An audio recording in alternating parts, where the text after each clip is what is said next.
U dunyodagi eng qimmat mashina yuvuvchi hisoblanadi. Bir dona mashinani yuvish uchun hatto $10,000 gacha haq oladi va unga oldindan navbatga yozilib qo'yish kerak. U britaniyalik mashina yuvuvchi shahzoda nomi bilan tanilgan Gerchern Stota bo'lib, faqat mashhur kishilar va eng yuqori toifadagi hashamatli avtomobil egalari uchun xizmat ko'rsatadi.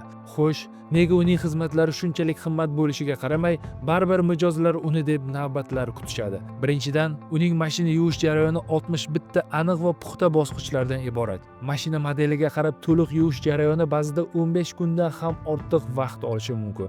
Har bir bosqichda u o'zining maxsus ishlab chiqargan qimmatbaho tozalash vositalaridan foydalanadi. Undan keyin mashinaga $10,000lik kristal tuzli mum surkab chiqadi.